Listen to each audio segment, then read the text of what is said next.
Maknanya apa dia? Maknanya kamu dulu kata, hoi, hoi, ya hoi, kamu nak tangkap penyakau dan juga perompak. Sekarang kamu jadi bapak penyamun dan bapak perompak. Ini marilah kita sama-samakan namakan Perdana Menteri Malaysia sebagai bapa percukaian negara. Setuju tak tuan-tuan sekalian? Setuju tak? Kalau setuju, saya ulang. Ini bapa percukaian negara. Sinar Harian Malaysia kini boleh petik secara live pada malam ni, letak dalam tajuk berita bahawa kita cadangkan dan kita nobatkan Perdana Menteri bapa percukaian negara.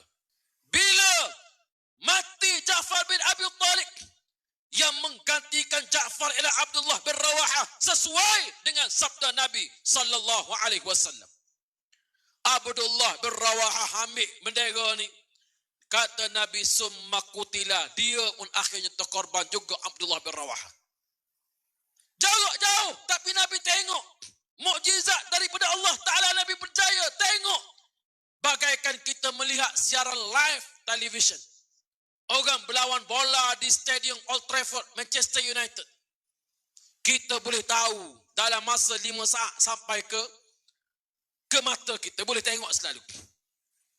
Tuan-tuan sekalian, bila mati Abdullah bin Rawahah, habis dah. Hak Nabi pesan 3 orang.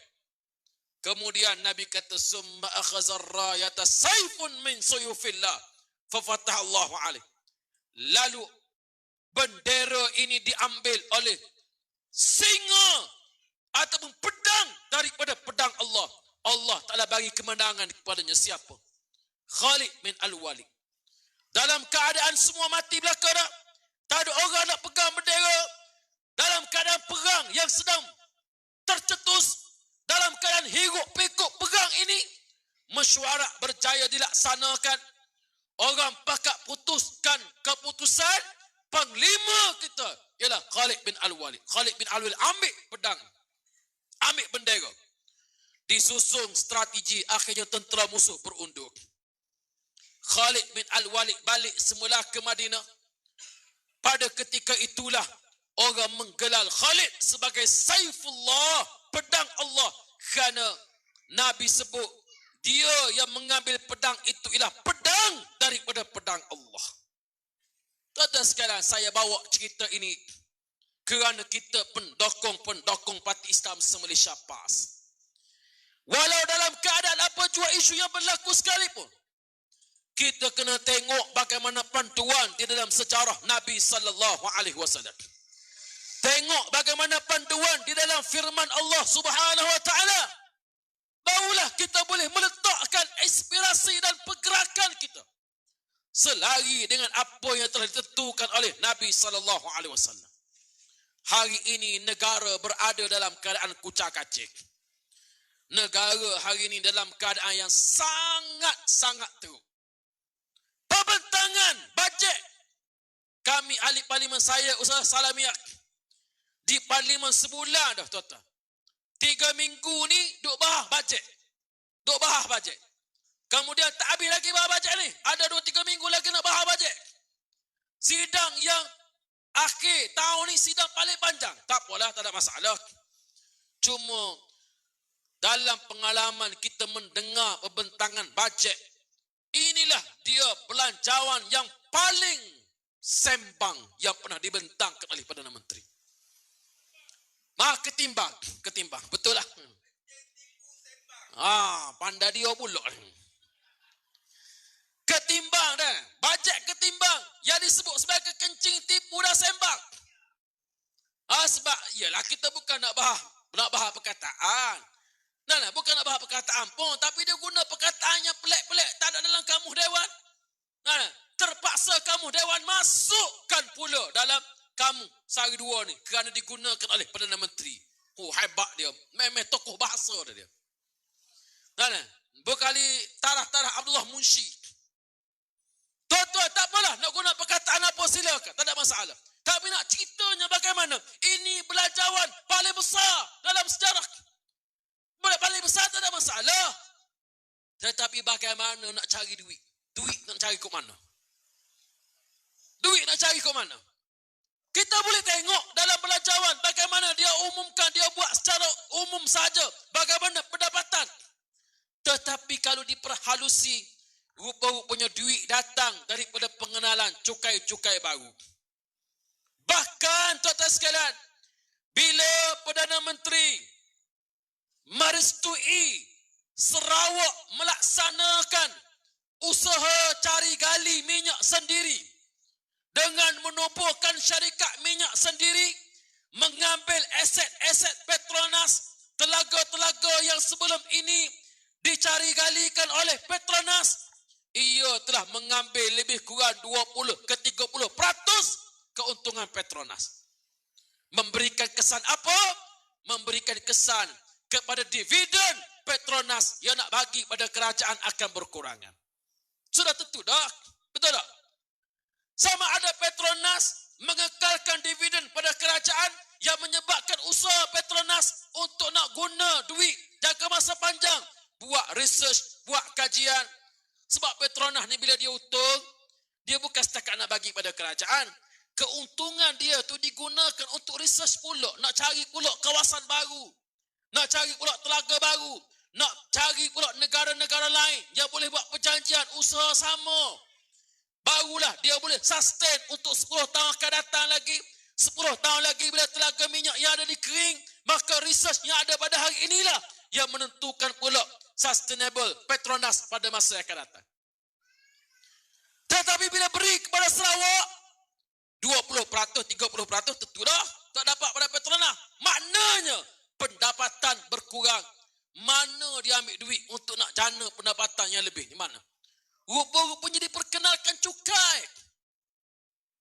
Cukai itu, cukai ini, RON 95, sasarkan balik subsidi. Maka layaklah pada malam ini, orang-orang dilancang dan ditemerloh ini, marilah kita sama-samakan, namakan Perdana Menteri Malaysia sebagai bapa percukaian negara. Setuju tak tuan-tuan sekalian? Setuju tak? Kalau setuju, saya ulang. Ini bapa percukaian negara. Sinar Harian Malaysia Kini boleh petik secara live pada malam ni, letak dalam tajuk berita bahawa kita cadangkan dan kita nobatkan Perdana Menteri bapa percukaian negara. Tersedak kawan tu duduk Cina sekarang ni. Tuan-tuan sekalian, sebab apa? Sebab yang kamu kata kamu nak perkenalkan cukai, SST, kamu nak perkenalkan cukai untuk kononnya golongan maha kaya ini, kamu tak sebut pun dalam manifesto Pakatan Harapan. Saya cabar mana-mana pemimpin yang ada, tunjukkan satu ayat dalam manifesto Pakatan Harapan yang kamu kata kamu nak perkenalkan cukai baru. Tak ada.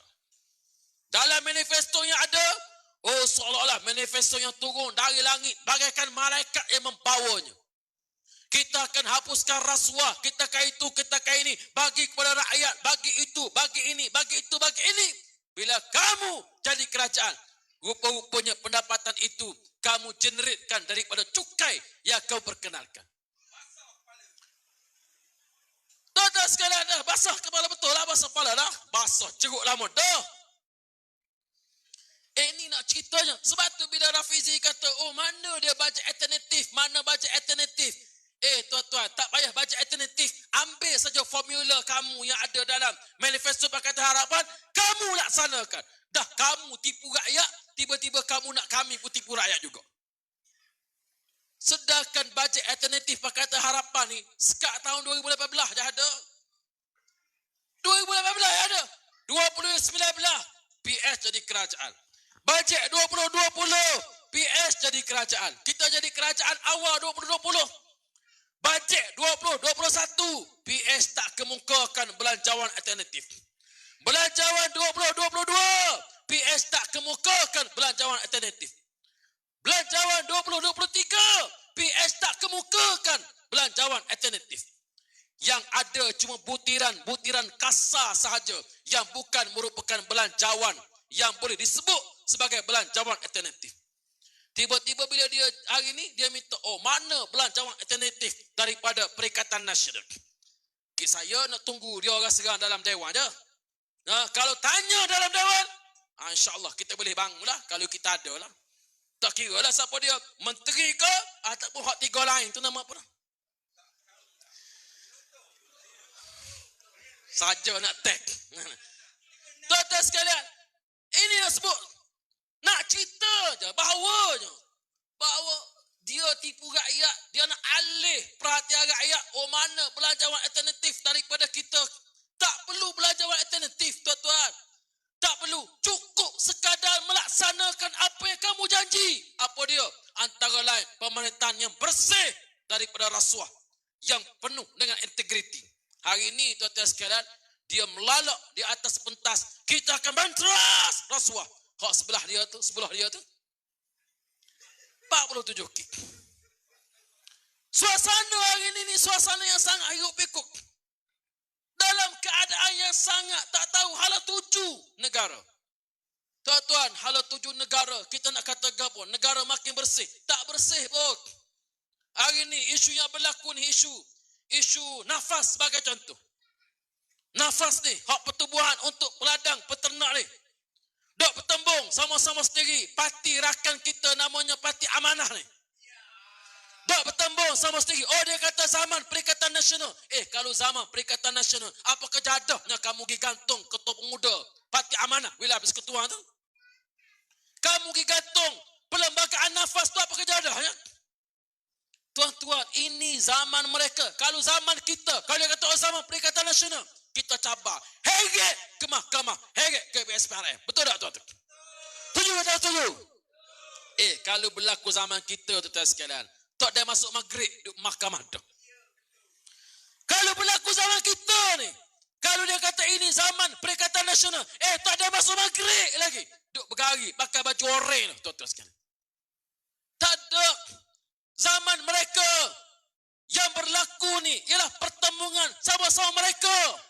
Akhirnya didedahkan surat bahawa nafas diminta menaja program-program yang dibuat oleh menteri, oleh ahli-ahli parlimen daripada Parti Amanah. Maknanya apa dia?